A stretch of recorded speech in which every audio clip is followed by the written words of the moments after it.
Hello,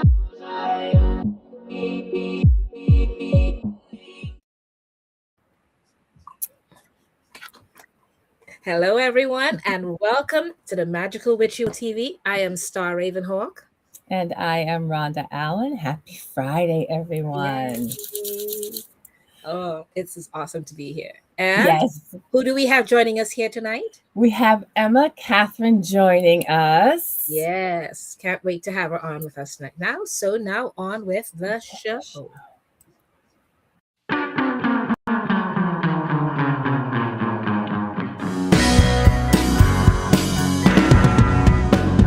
It's a magical, witchy world. It's a magical, witchy world.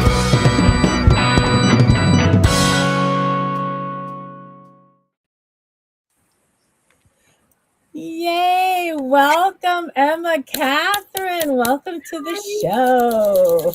Oh, hello. Thank you for having me. I'm really excited. Very tired, but really excited. Yes, no Glad to doubt. have you join us tonight. Glad to have So, as a Star, you usually ask the question. So, you. Which Where are you one? from? I thought we were doing the bio. where are we coming in? Where are you coming in Oh, from? right. I forgot. I'm so sorry. Emma, where are you coming in from, hun? I am in the UK, so I'm in Nottinghamshire, in the middle of England.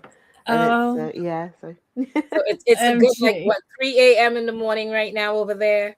So it everyone is. knows that she's doing us an honor, waking up to come and be with us at 3 a.m. in the morning. Yes, So a we wish to huge thank honor. her. Thank you. Thank you.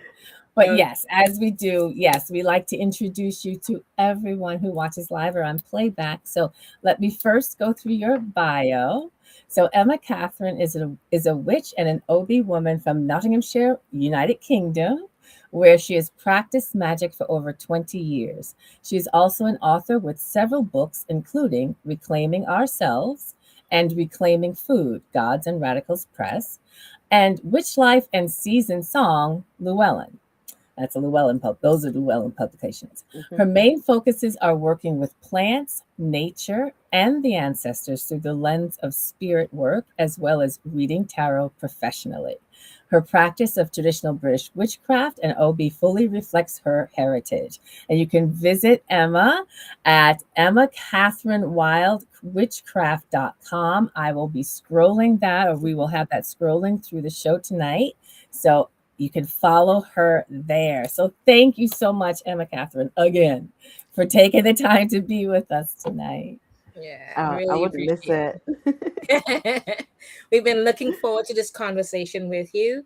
So one of the Yes. first questions we always ask everyone, because being that it's a magical witchy world, we know that everybody's their traditions, their who they are, and all of that. It's such a diverse world with us that we never know, and we don't want to project our who we think you are. We prefer to have you tell us. So over the years, many of us kind of refer to ourselves as many different names from when we began to where we are now. So that arc that we take of what we call ourselves, not what other people title us as, but what we call ourselves. So if we can get a quick arc of that, of where you began and what you called yourself and where you are now and what you are referring to yourself as. Yeah. So when I first began, I always say to people, I always feel like we grew up in, like, our household wasn't religious and there was no religion. So I always feel like my sisters and I were always interested in magic and witchcraft. And particularly as, like, young teens. And then you go through those teenage years, you kind of move away from that kind of thing. But then when I had my son around 18, I came back to magic and witchcraft, I guess more seriously. And like many people of a certain age, before the internet was at our fingertips with all of that wealth of information, I think many of us start with Wicca because it's what's most accessible. Right. So you'd go to the library and the only witchcraft books that were there would be Wicca books, and so that's where you start. But then the internet came along. I think people became more open-minded, and then I just think maybe it's the research, and you kind of discover that there's a wider world out there. Yeah. So after my little foray into Wicca, it was more witchcraft, more traditional based. But my dad is Jamaican, so he was born in Jamaica. Yeah. And so then I really wanted to explore that side of spirituality and magic, which is where the Obia comes into it. So Nice. nowadays I tend to just call myself, if I'm being lazy, I just call myself a witch, because I feel like that incorporates the spiritual side and the magical side. But really, I'm a witch and a bee woman. Okay, there you go. Okay, thank you for identifying that. That's wonderful. That's fabulous. That is fabulous. Right. So you gave us a little clue, or a little bit of a peek into what brought you into this world. Can you tell us a little bit more about, how, what brought you into this practice? You mentioned you and your sisters, but then how did you know when you finally came back to it after the birth of your son that this is really where you wanted to be? This is the work that you wanted to study. I think so. I had my son fairly young, and so I don't know, there's like a massive shift, I guess, from Mm, what I was doing in my life. And there was like such a big change. And I think, I don't know, I guess for a lot of people, for a long time, you have that feeling. It certainly was for me. You have a kind of feeling that you're unsure of, or you feel like something's missing.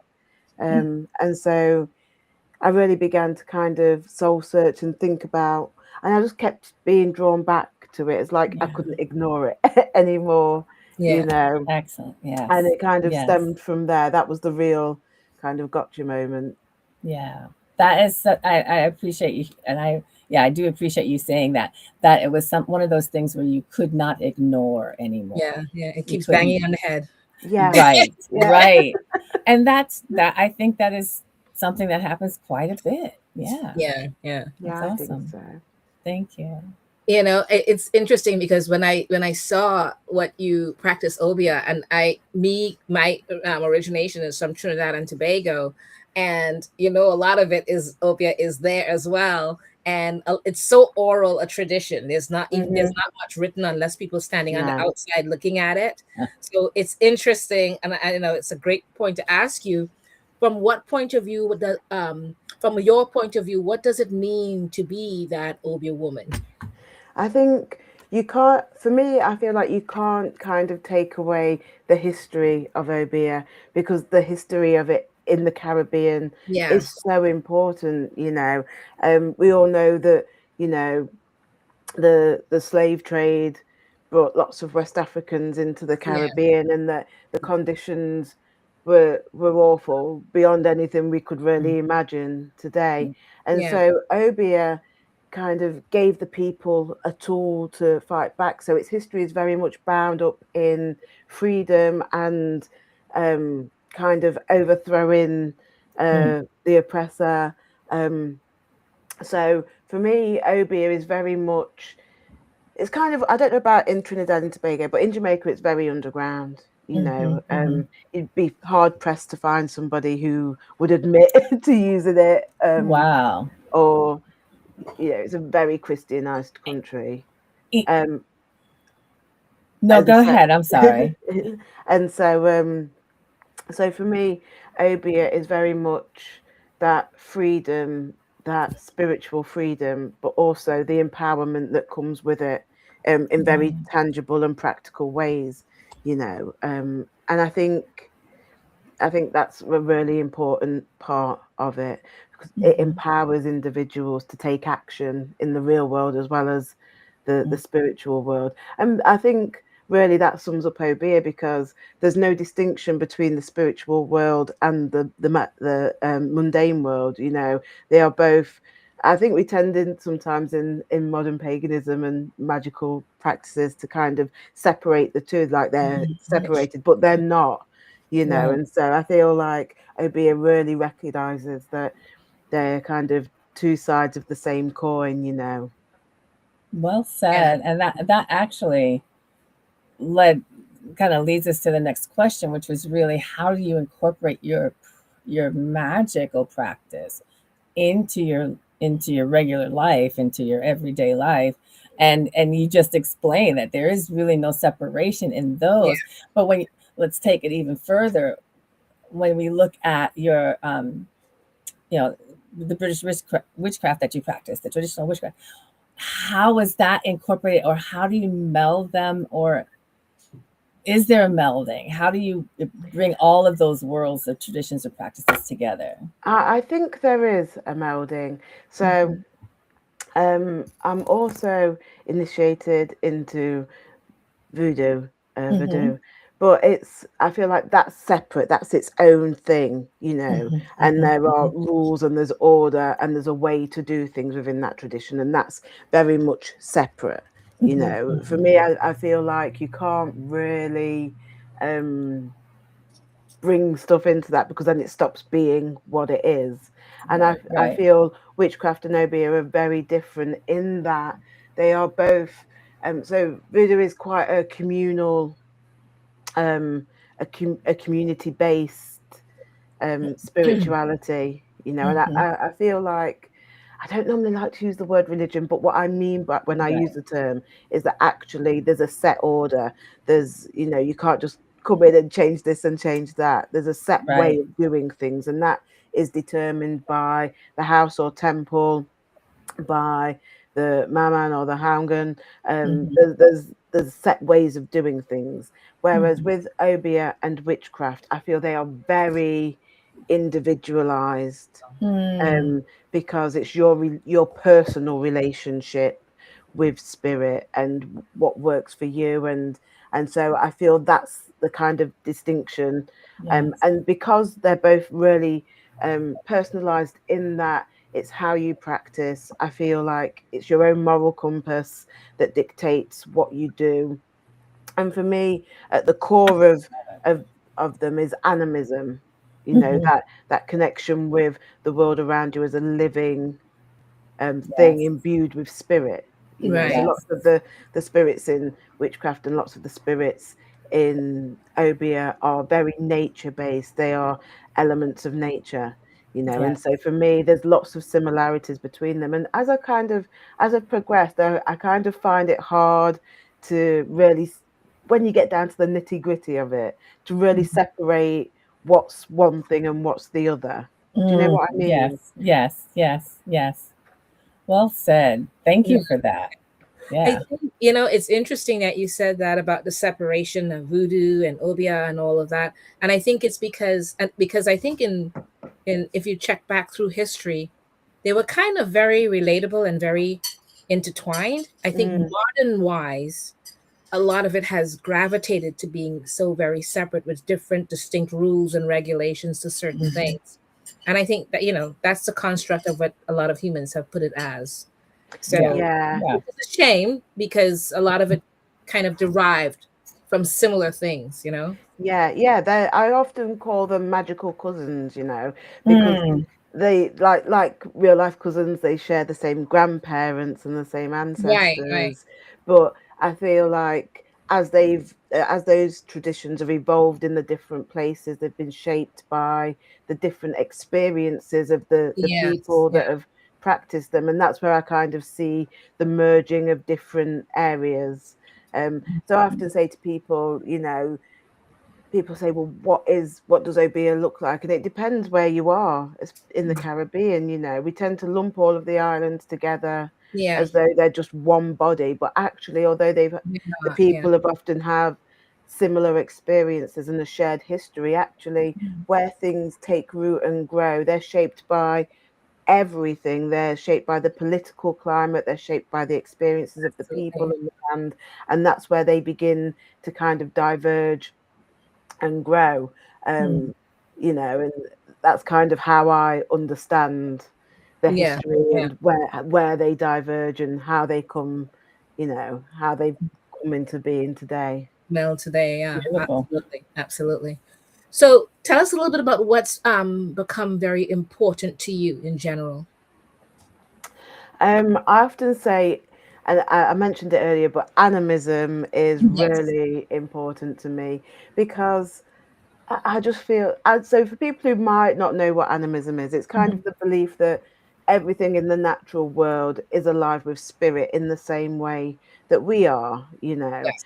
And like for people who might not kind of get that, if you've ever been in a place or you've walked through somewhere and there's been a particular air or energy and maybe you just Absolutely. can't explain it, you know, I feel that is the spirit and the energy of that place, you Yes. know. Absolutely. And so for me, animism is something that connects my magical practices, Mhm. um, but also I feel it makes magic and spirituality accessible to people no matter where they are. You Mm. know, I think sometimes in modern paganism and witchcraft practices, there's a kind of tendency to romanticize nature and the wild world, you know, so that people feel like unless they're in, I don't know, the wild woods, or unless they're on a mountaintop, or, you know, on the shores of a vast ocean, Mhm. you know, we recognize the power of those places, but actually there's power in our everyday places and Yes. landscapes as well, Absolutely. whether that's the city, you know, whether that's a town, whether it's your own garden. And so Mhm. animism for me makes that spirituality accessible. And I often say to people, you know, as I think it's really important to mention that Mhm. some aspects of, you know, say far right and how that bleeds into magic today, and people will say, you know, blood and soil and that kind of thing, and they often Mhm. far right dog whistles, but actually you can only really connect with the land where you are.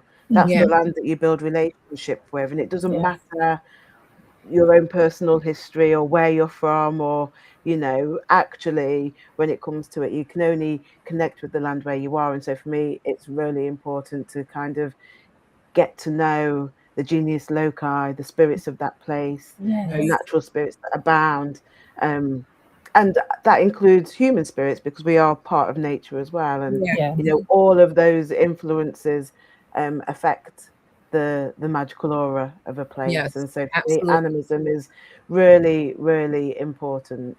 Yes. It's so symbiotic to me. I think that's why I find it puzzling when people try to separate it and not see it for what it Mhm. is. Mhm. Uh, Yeah, Yeah. if they call themselves either pagans or witches or whatever, there's yeah, no Mhm. Yeah. distinction to separating.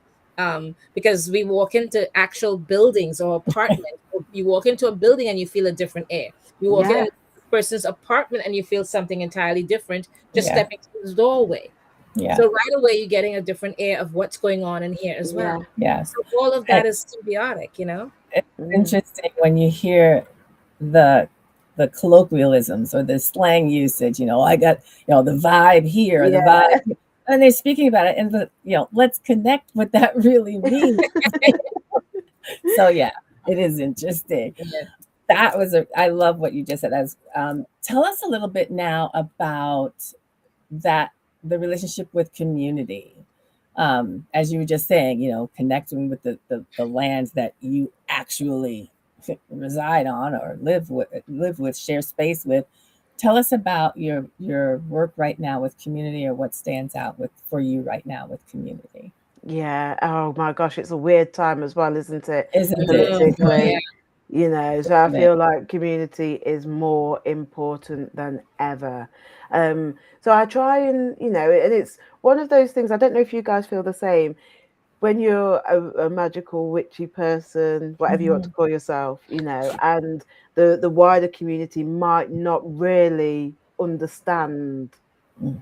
what you do. So I feel like Mhm. when I say community, there's the magical community of like-minded people, you know, and then there's the actual communities where you're rooted in, whether they understand what you do or not, you know. Yes. And so I feel like both of those are important. I do feel it's important to surround yourself with people who understand where you're coming from or are open to understanding your experiences and where you're coming from, and also what you can bring, because in the everyday community not everyone's gonna, you know, believe in witchcraft and magic in or that, you know, their ideas of it come from, I don't know, fantasy or film and TV, you know. Right. But they're still really important. And actually, I feel like you can give to both. You know, there's always something. And I just think sometimes witchcraft can give you that power to affect change in the real world. Not just magically speaking, it can give you a confidence and a power to kind of, you know, bring people together, to organize, to kind of do things. So community is so important. Mm. And you know, I sometimes run things like foraging walks in my Oh, town. So I fabulous. feel like, you know, you don't just have to go in at the deep end of, you know, protesting is really important, but you don't, you know, not everybody's comfortable doing things like that. And so for a lot of Right, people, the right. first step is just getting them to come together, you know, and I think the best way to do that is through something that is enjoyable, something where they can begin to build the bonds of community. And so on the little foraging walks, you know, we just meet up, we take a little walk, I don't know, maybe by the riverside, and we'll identify what plants are growing there, maybe how they can be used, and that kind of thing. And it's a really simple way of sharing knowledge with people, empowering people, bringing people together, you know, without any extra pressure. And Right. for me, I feel like that's a often overlooked first step, you know, because of the political climates that we're in around the Oh world. my You know, gosh, yeah. we often think that we've got to jump right in, and it's great for people who feel they can do that, but not everybody can. Not, you know, the ordinary person in the street, they might have things that stop them, they might have worries about their children, or they might be, you know, there's things that maybe prevent them from joining in. And Right. actually, I think I often kind of talk about kind of reclaiming, as because that's what I see it as, reclaiming our Hmm. world for ourselves and what we want that to be. Um, and I often say it starts as a little drip or a trickle. Okay, so Yes. we have to make it accessible for people to join in, because it's only, I think community is really important, because it's only when you really care about your community and actually feel a part of it that perhaps then you're more willing to get involved in the more, well, I don't even, I'm going to say radical, even though actually they're not that radical, you know, Right. in the Right. more radical kind of ways. And so I often think it's important to introduce people to community in an accessible way, because we also have to understand people's fears and kind of Yes. what motivates them, and the barriers to people joining in, you know, and I think that's really important. Absolutely.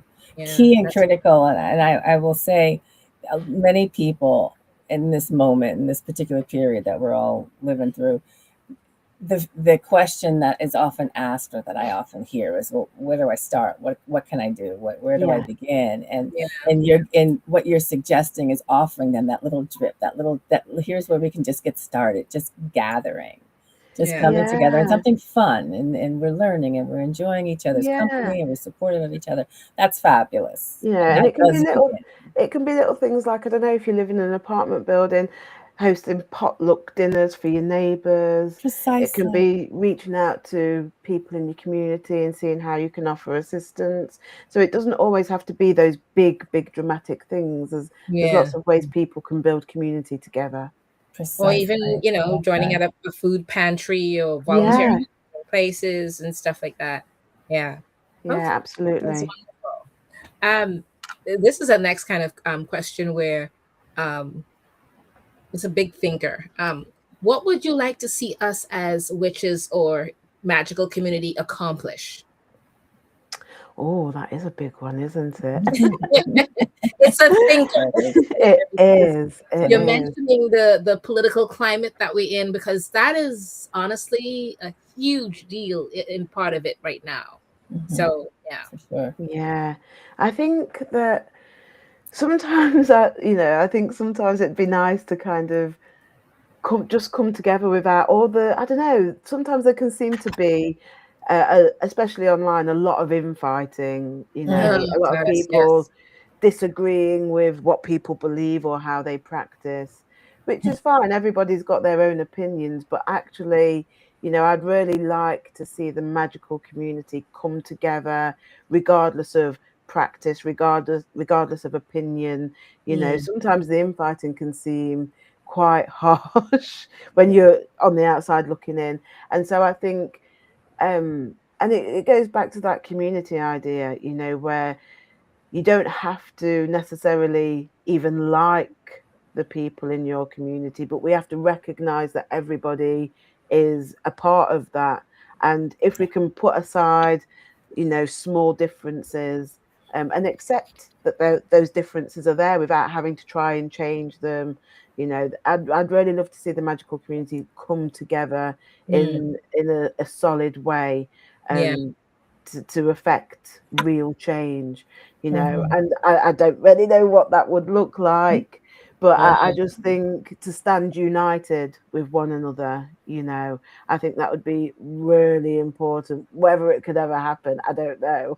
That's the part that I'm thinking as you say Yeah, it, because yeah, because honestly speaking, at one point I really thought it's something that we can accomplish. yeah, In the present political climate that we're in, even politics have come and separated even among yeah, the people in such a way that just seeing the comments that they make on social yeah, media like Facebook and stuff, I have to step back from them and I don't yeah. even meet them in So person. yeah, I do yeah, not feel safe being near them yeah, or and anything so yeah, I often say boundaries are massively important, right now. and part of that is identifying who is in your community, Yeah. because you might not. And I think when I say you don't have to like people, I mean on a personal level. There's always going to be people in life that you think, oh, they're so annoying, Yeah, Yeah. but actually, that's just a personal preference, and right. but there are some people and some groups that you have to cut off, Yes. Yeah, and so within that community building and even within magical practices and circles, boundaries are a massive part of that.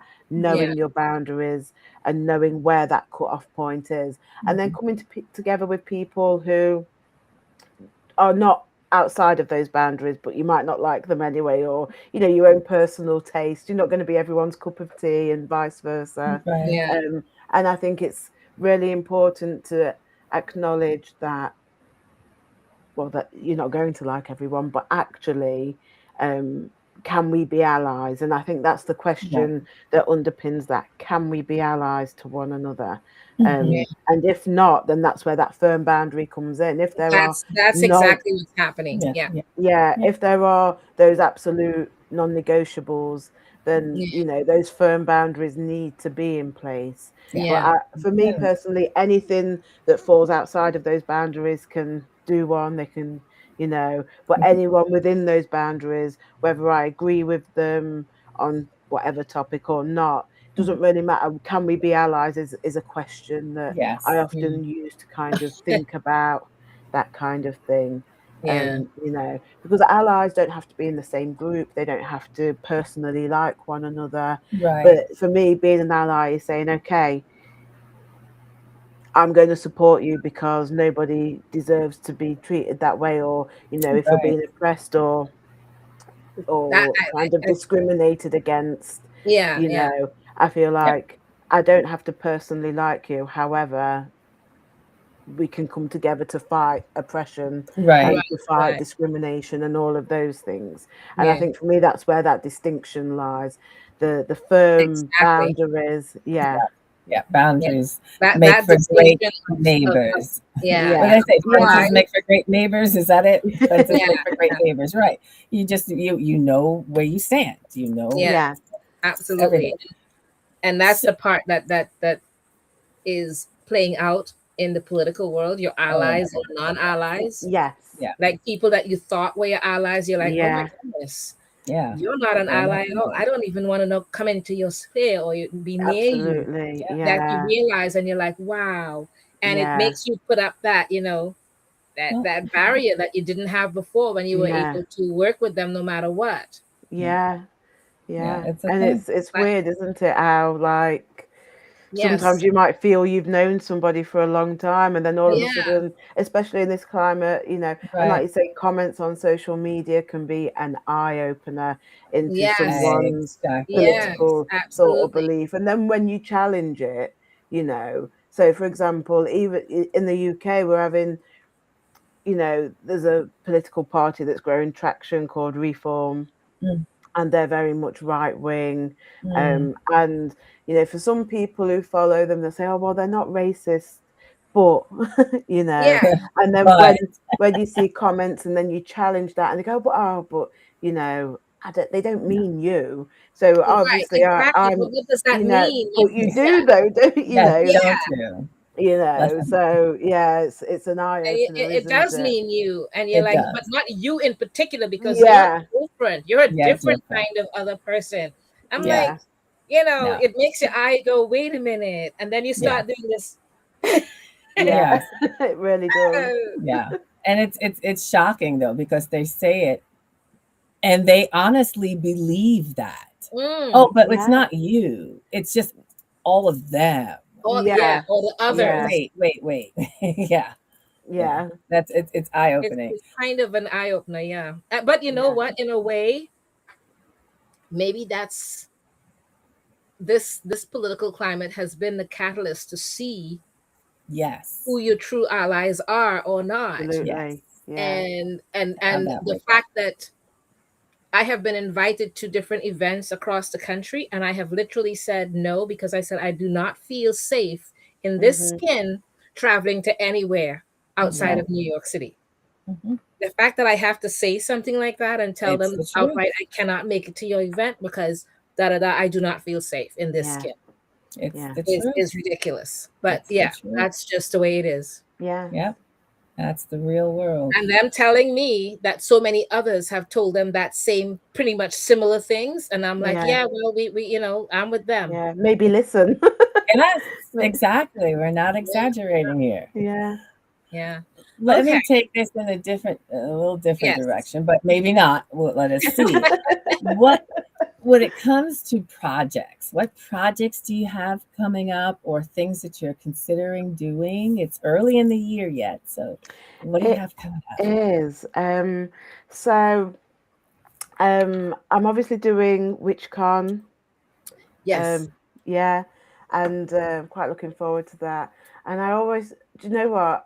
I often think that sometimes online what I was talking about earlier in the magical community, there's lots of kind of we don't like, but actually that's fine. But I'm looking forward to WitchCon. I think it's a really good event, and I'm not really interested in the personal attitudes other people might have towards people they don't like.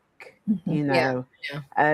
I think it's a really good event. It's a really good event because it's accessible to people, and there's Yeah. such a wide range of practitioners coming together. And for me, that's really important. That diversity of people coming together to share knowledge is absolutely key. It's so important. So there's that coming up very soon. Um, I've got a book releasing with Llewellyn very soon, which I'm very excited about, and it is about Obia. So Yay! Congratulations. I'm thank you. I excited can't for wait because I would that. love to buy it. Yes, I'm I'm really excited excited for about that. that because it gives an insight into there's so many misconceptions about Obia, Mhm. and so I wanted to dispel some of those misconceptions, but also give people an historical basis of how it came to be. So the book discusses its origins in West Africa, it's how it came to the Caribbean, and how it takes root. So my angle is particularly Jamaican Obia Right. because Right. that's where my And which is family are very from. different. Yeah. Yeah, and so I do mention that actually wherever you find Obeah in the world, it's not going to be the same, because I feel like it's a spiritual practice that gives people power to shape their own lives. And so because of that very simple fact, it's different wherever you find it, because Yes. like we Yeah. said earlier, it's shaped by people and their experiences and the land itself. So it's different, and I think that shows that it's such a powerful living tradition. It's not some dusty artifact, it's a Yeah. living tradition that people carry with them, and for me that's the beautiful part about it. Yes, absolutely. So I really wanted to kind of delve into the history of it and explore how it came to be such a diverse practice. And then there's also some kind of talk about folklore. So I talk a lot about the folklore and the spirits that are attached to Obia. So yeah, I'm really excited about that. Right on. Coming I'm soon. excited. I'm Yeah. excited for that. I'm So excited they're for the that. big things, and then who knows what the year holds? It's still quite early. It's a I know. lot. I just want to shout out Mr. Spooky Joey in the chat. I think he knows you, Star. Oh, okay. Mr. Hi. Spooky Joey. Just wanted to chat that. And everybody, we are scrolling where you can reach Emma on her socials or actually on her website. So definitely check that out as well. Okay. And it's interesting that you said that you're working on a book, because I'm working on one kind of related to Oh, Obia, but my Obia book was more like showing all the different parts of the Caribbean and how they yes. kind of, they're similar, but how they kind of differ a little bit with Mm. each one, because it's amazing. Guyana, Grenada, Jamaica, Trinidad, they all have similarities, but so many little slight differences. Again, Yeah. based on the land that they're on. So it's interesting. Mhm. And Yeah. it's a lot of research. Oh, yes. A lot of Yeah. Do you know Yes. what I like? Oh, research is one of those areas, isn't it? I do like doing the research, but you know when you write a book and it comes to footnoting and Oh evidencing, my and gosh, that Oh was my yeah. like, God. oh, you know, I'm never sure if I'm referencing right or. All day, every day. I'm back in school, so But you know, the thing about it is with Obia, I've noticed a lot of the research comes from certain museums or certain, certain societies. It's not Yeah. just an individual, it's more of a society kind of a thing, because it's such a, I don't even know how to explain it. At least the research I'm seeing anyways. Yeah, yeah, yes. I think when I first started, because I ummed and ahed about writing it for a long time, you know, Mhm. because it is an oral tradition, and you do have to learn it from somebody. It's not an Yeah. open practice, Right. you It's know. not There's a lot nothing of open.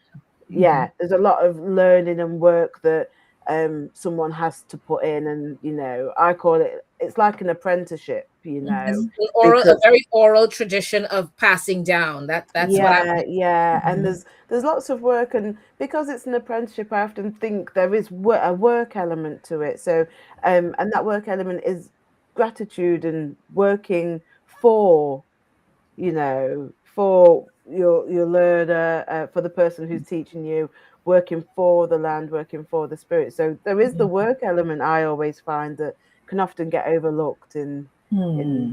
magical circles, Yeah, I think. yeah, And so I ummed absolutely. and ahed about writing it for a long time because it is a closed practice. But then I also wanted people to kind of, especially in the diaspora, I wanted people to be able to connect with something of their heritage Mhm. in a real way. And so that was really important. But yes, I did and ah about it for a long time. And when you start the research, It's a lot. uh, it's a lot.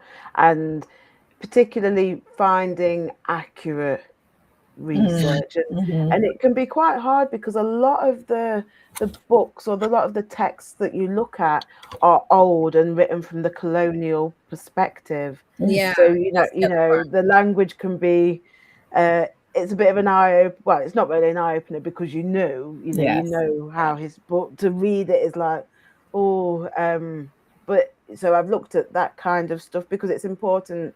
In my book, I wanted to kind of get to grips with how it's been portrayed by colonial powers, Mhm. Mhm.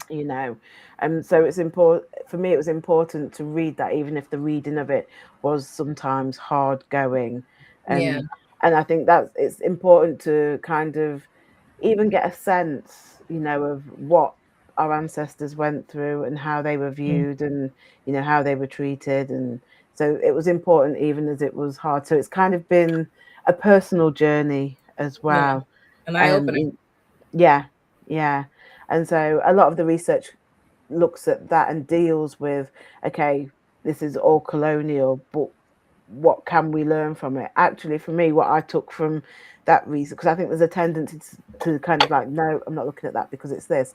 But actually, you know, if you can kind of read between the lines, actually you can get a sense that people, the colonial powers, were afraid of it. Yeah. You know, Yes. and what it inspired within people. So that was kind of my taking from that. But yeah, a lot of the research, you know, when you're looking at it, it does come from museums or those colonial kind of texts and books from, you know, slave owners or owners of enslaved peoples. You know, so yeah, it's really can be quite harrowing. But one of there's a Jamaican author whose book actually inspired me in a lot of ways, and her name's Eugenia O'Neill, and she wrote Obia, Race and Racism in, I think it might have been in the English Mind or in the Colonial Mind or something like that. I have that book. I think I have Yeah, that. yeah, and that's such a good book because it does such a good job of explaining that, you know, the process of how the colonizers went to Africa, not with a view to understanding, but with a view to exploit the land and people, you know. Yeah. And it does a good job of kind of tracing the history of the literary history of Obia, all the things that have been written about it. And so it's a really good book and such a useful resource. Yeah. So. I think I do have that one. I'll double check. That I have so sounds many books on it, but not all of them are very. Some of them are so dry that I'm sitting here going, "No, I cannot read this." Yeah, yeah. I always try to say I have loads of books, and you're right. Sometimes they can be a bit dry, but then I've also, do you know what? I think when I was younger, I was so quick to like, right, no, that book's. I don't want it. I don't like it. I don't like how it's written. I don't like the voice. But then actually, there might be one little bit in there that you think, yes, actually. Yeah. So, yeah. One or two lines that you go, oh, that makes sense there. You know? Yeah. It's so funny. Okay.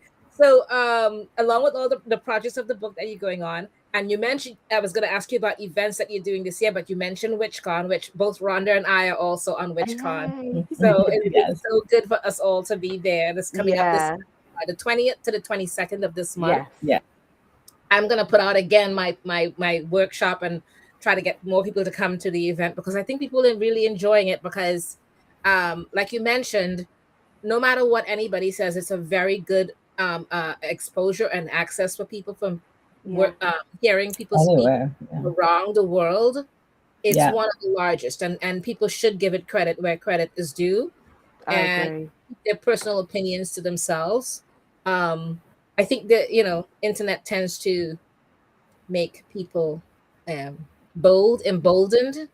Yeah. In what to say. But aside from that, what other events do you have going on the rest of this year? So I do tarot reading locally. So I've got a tarot reading event coming up in Nottingham next month, and there'll be a few throughout the year.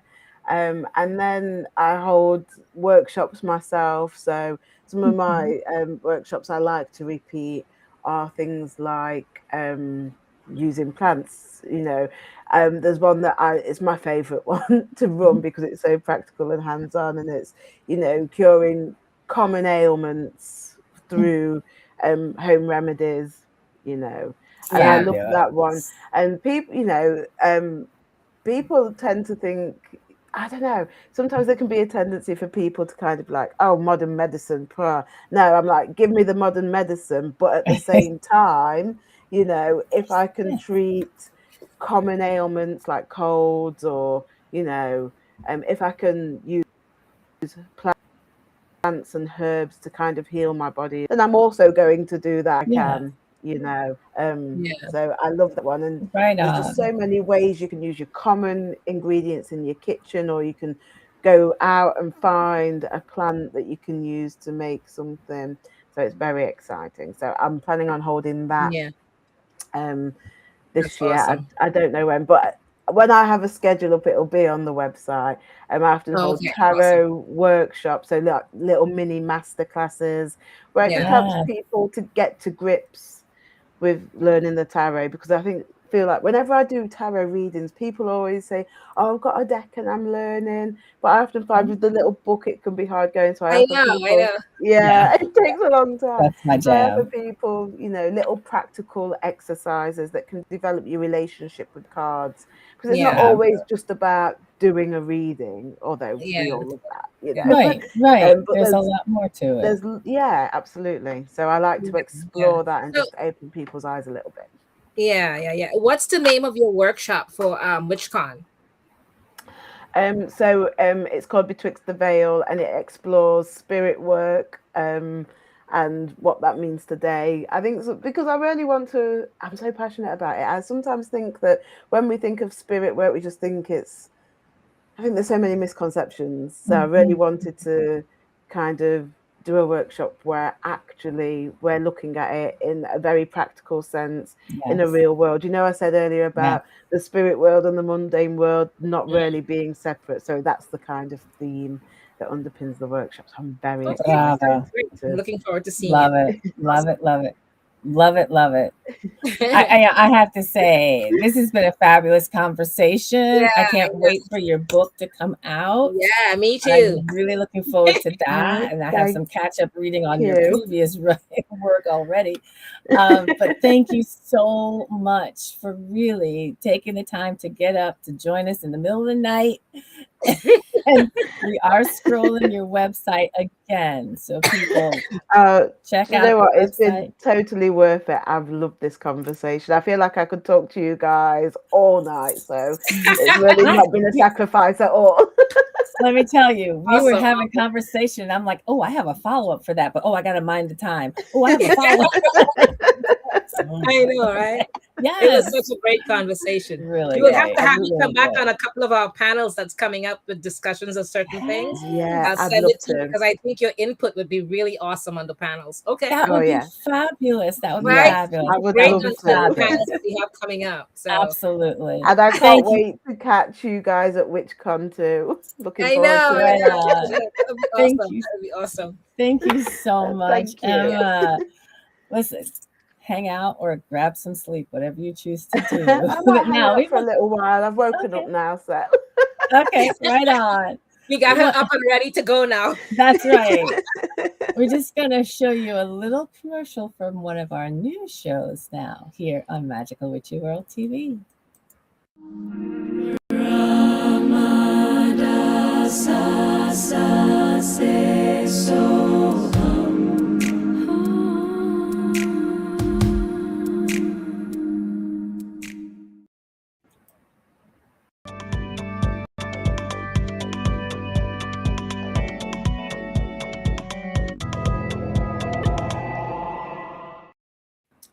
All right. Ooh.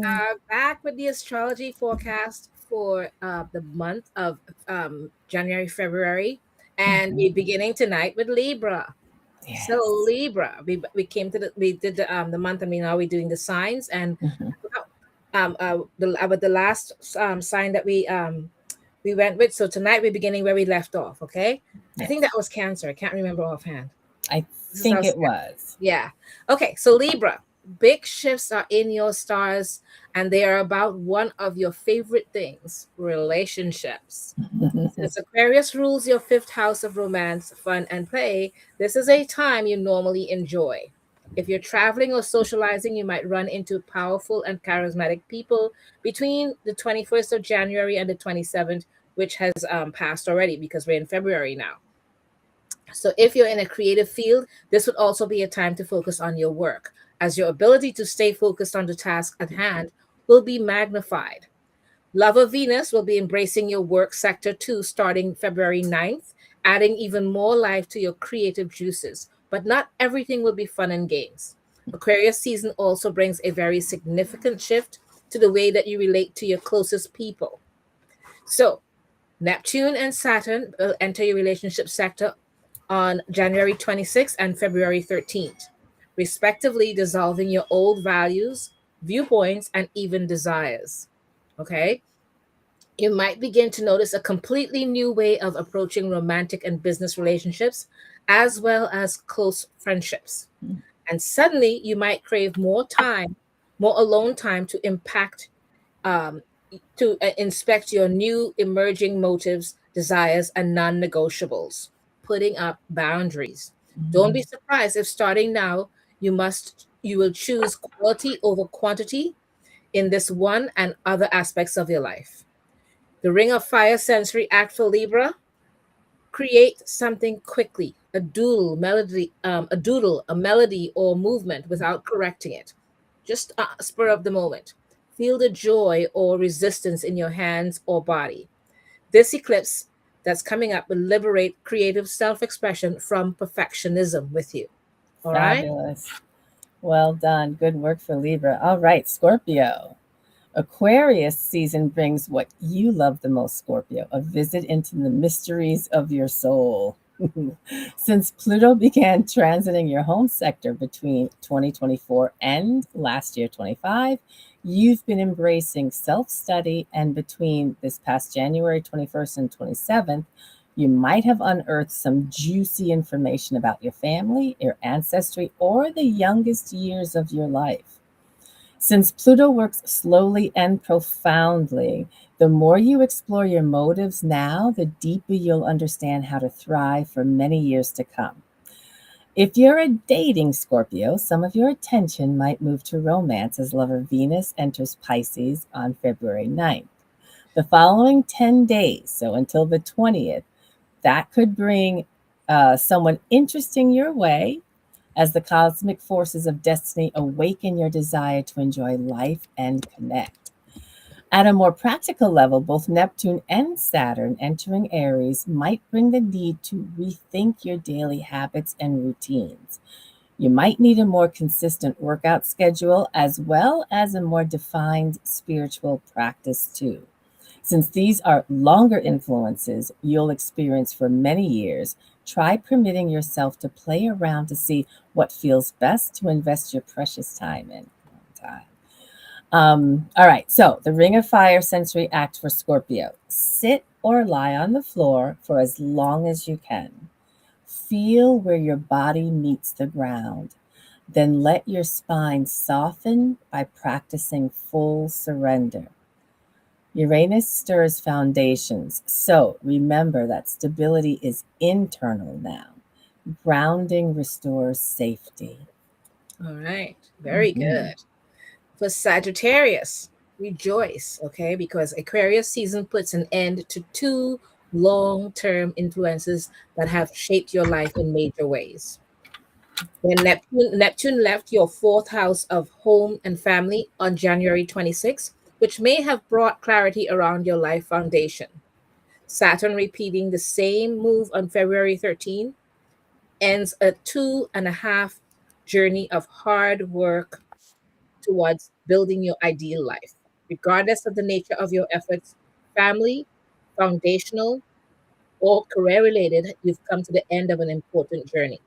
This is by all means a time of self appreciation and celebration. You might decide to treat yourself to a nice post transformational present around the time of the February 1st, which was the full moon, and a full moon rose in the sky at that time. But manifesting in Leo, this fiery lunar event activated the desires to travel, explore, and all the things that you love so much. And 2 weeks later, the first eclipse of 2026, the Ring of Fire, falls in your communications sector. So expect big news to arrive. This eclipse officially begins a time during which learning, writing, or teaching becomes an important part of your journey. Mm. Since the end of 2024 and the beginning of 2025, your mind has become supercharged, and it is now time to give it in a voice as you find the power to express yourself more widely. Your Ring of Fire Sensory Act for Sagittarius: write a thought that you've been afraid to say. Whisper it for a total of 10 times and then tear up the paper slowly. Mars in Aquarius adds courage to truth. So sensory release clears mental state. All right? Right Something to on. think about. Okay, now for you, Caps. Capricorn, Aquarius season has big shifts for you, dear sea goat.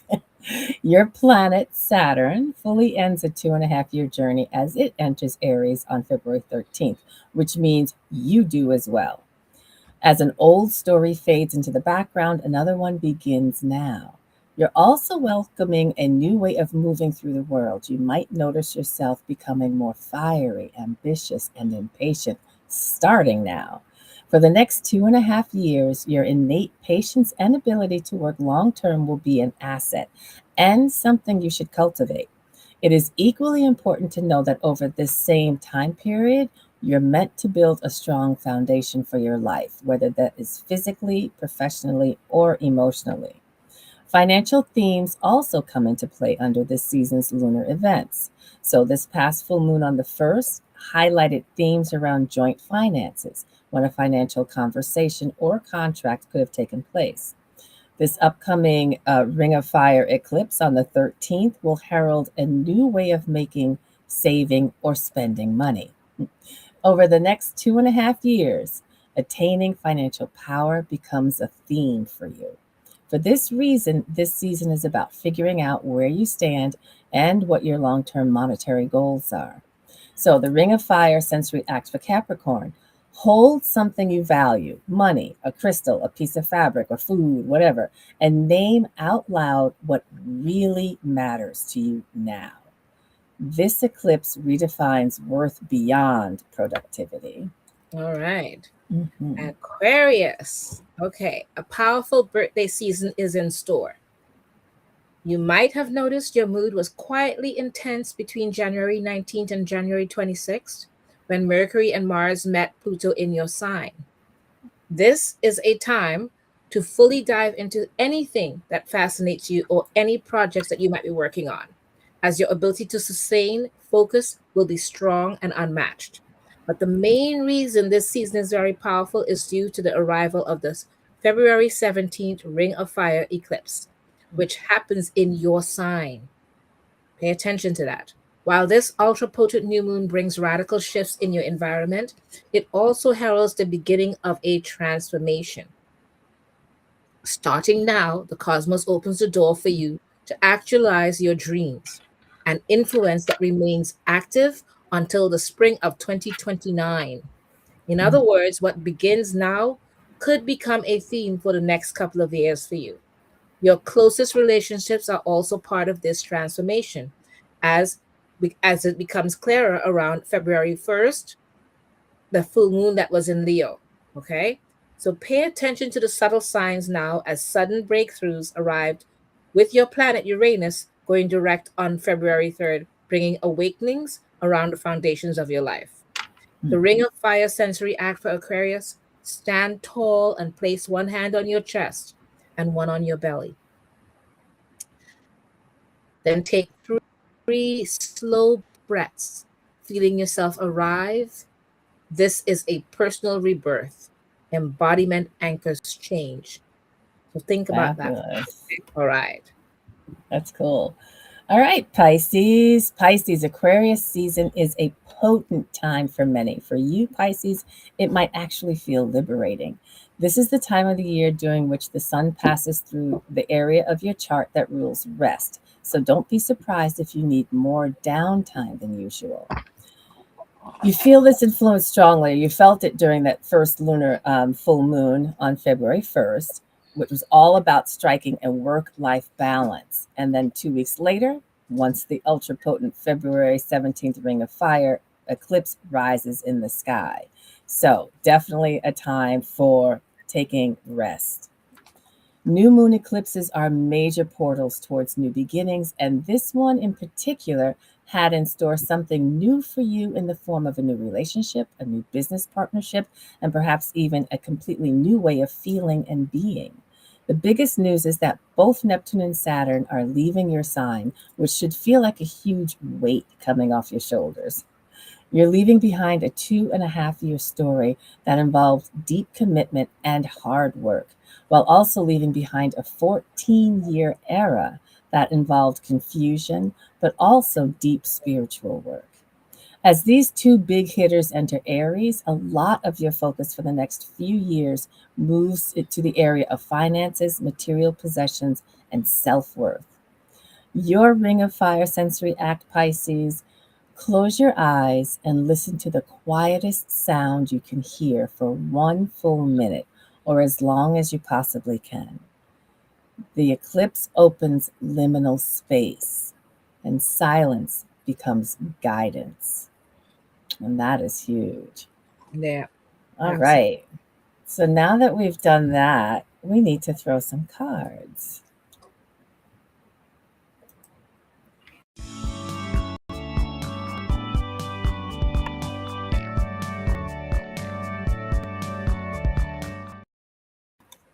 All right. All right. I'm So, pulling up my Rhonda, little deck. what are we pulling a card on tonight? What are we pulling the card on? Actually, I'm having jumpers already. I'm just saying, I know that we're going to be closing in on, and it's only the 6th of February. We just came through in bulk, and I know we were asking about the fire inside and what we were tending last week. So this week, I want us to think about what are we actively putting our attention on? What are we actively putting our attention toward as we move closer towards the spring equinox? What are we putting our attention towards? So this is forward thinking, external. What are we putting our attention towards as we move closer to the spring equinox? Wow. Nice. Ooh, So, what have you got, lady? I just turned over. What did I get? Queen of Pentacles. What am All I right. putting? That's Lovely. something And good. I'm working with the deck that you love. So this is Jess, Witch's Tarot. It's my little one, my Ellen Dugan. Yeah. So Yeah. Yeah. yeah, Queen of Pentacles. What am I putting my attention towards as I move closer to? That's a lovely energy because what is that talking about? I read my court cards primarily first off looking at that aspect within myself. So Mhm. that queen in me and how I am nurturing and tending to my message as Scorpio. Maybe I need to get to enhance my little exercise routine. So I'm looking this as how I'm tending to my physical self.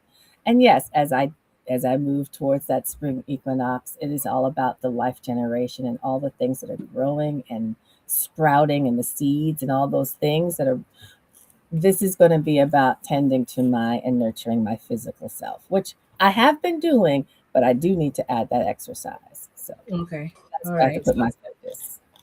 That's my focus. Okay. Sounds good. And mine, again, that lovely deck that I love to work with, the Witch's Tarot by Ellen. Mm-hmm. I have the Six of Cups. Oh, Okay. Can you see it properly? yes, I can. Okay. And to me, this is doing a number of things. It's nurturing um, and offering things and um, it's kind of trying to see what I can form with the land and the family and the relationships Mm-hmm. and looking at myself and looking at it and going, you know, I'm looking for my peace, my zen, Mm. my haven. And to me, when I look at all of this, is looking at the land. I'm always looking at land in one form or Yes, another, but yes. as looking at all the things that it offers to me, as well as me offering to the land. Mm. And I think it's a very symbiotic relationship, or Mm-hmm. hopefully a symbiotic Yes. relationship. Me and the land coming together, Right and on. water seems to always be nearby that land, which I'm Yeah. glad to have. Yes. So it's a Must. matter of seeing where that goes and being able to bring all of that into fruition. Yeah, Fabulousness. yeah. That's the Okay. forward view. Right on. Yeah. So Hey. next week, our guest will be Brian Kenke. He's a musician, and I can't wait to have him on. He was Right trying to come to on. Witches Fest. I don't know if we'll be able to. He'll be able to make it, but we're Oh, gonna try. yeah. Um, uh, and we would like to also thank everyone in the chat Yes. for tonight, and whether in the playback or now. Thank you for always joining us. We want to thank our amazing guest Emma Kathryn from Th- Nottinghamshire, UK. for being up with us at 3 in the morning and Yes. so present with us. We want to No, thank you now so much 4. for joining us. Absolutely. And Please, Rhonda, we really appreciate your comments, your feedback. So please do like and subscribe if you enjoyed this show. Share, and again, topics for our panels coming up, and or guests that you would recommend that we invite to the show. We yes. really appreciate it. Yeah. Oh, as you mentioned, the panels, a lot of you have given us some ideas for the panels, which we are going to try to do. And some of you we might even invite on the show who put out the question, because it would be nice to Yes. have you why you even brought it up, because there must be something that's a kernel of knowledge there with something. So we Right thought that on. would be really great. So we do have some panels coming up that we would be doing. I think the first one is in April, right? April 17th. Think so. We We're have to going to do one again. this month, but yeah, things got booked up. So, Mhm. yeah. All right. Right on. Have a great week, everybody. We'll see you Yes. next Friday. Yeah. Take care.